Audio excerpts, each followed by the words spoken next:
In July of 1979, the 77-ton Skylab satellite began its terminal descent toward Earth as practitioners in California began nightly 8 p.m. meditations.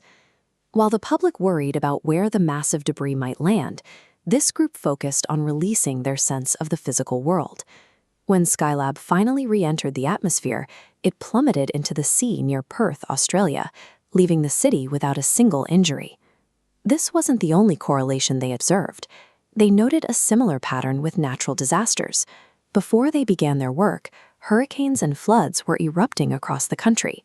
But as they synchronized their meditations, the practitioners described waking up to morning papers suddenly empty of disaster reports.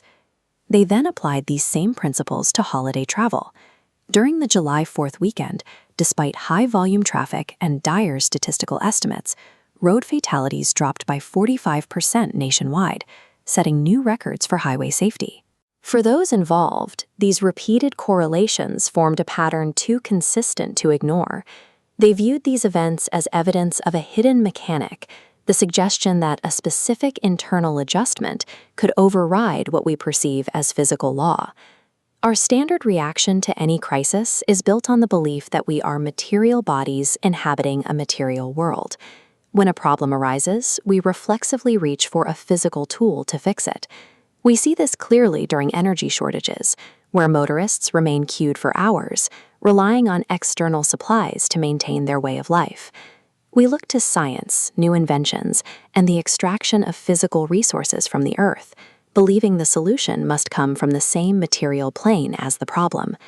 This approach creates a philosophical trap. By using physical force to resist a threat, we unintentionally validate that threat's power. We treat the crisis as a solid, immovable reality, and in doing so, we give it the very substance we are trying to overcome.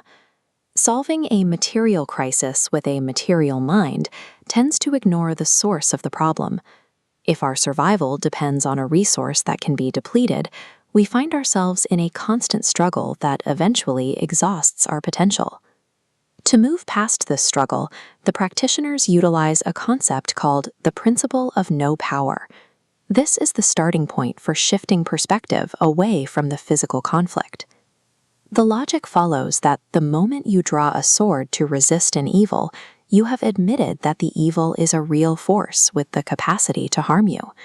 You have accepted a world of dualities, where a negative power exists that is equal to or greater than the positive.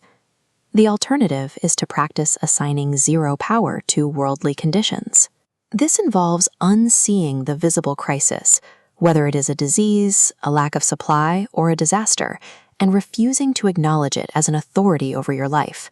This isn't about ignoring a problem, but about recognizing that its source is spiritual in nature. As you withdraw the belief that sustains the material image, the jagged obstacles of the physical world begin to lose their form. This shift uses a sequence, the 7 TRs, to deconstruct the material illusion. It begins with identifying truth and transcending the mind's rigid boundaries. Next, you become a transparency, allowing divine waters to transform consciousness. This leads to transmutation and transition, revealing your spiritual identity. By completing this path, an individual stops relying on human willpower and operates under grace. This internal state is what the group believed allowed them to remain untouched by the disasters facing the rest of the world. In this state, the search for a better world ends. You live from the conviction that a perfect, invisible kingdom is already present, functioning flawlessly beneath the density of human perception. As a transparent vessel for this reality, you find that energy flows into your life naturally. The bottlenecks and shortages of the physical world begin to dissolve, not through manual labor, but through the activity of the truth you have accepted. This brings a new meaning to the idea of moving mountains. It suggests that moving an obstacle becomes less about applying physical force and more about aligning with the energy already present within the landscape, causing the mountain to move on its own accord. The ultimate survival strategy is to abandon the fight against the physical world. By surrendering to the divine reality within, the struggle for survival is replaced by a life that functions through grace. To begin your own journey and explore the process of transition, Click the link in the bio to download the free Awakening Guide.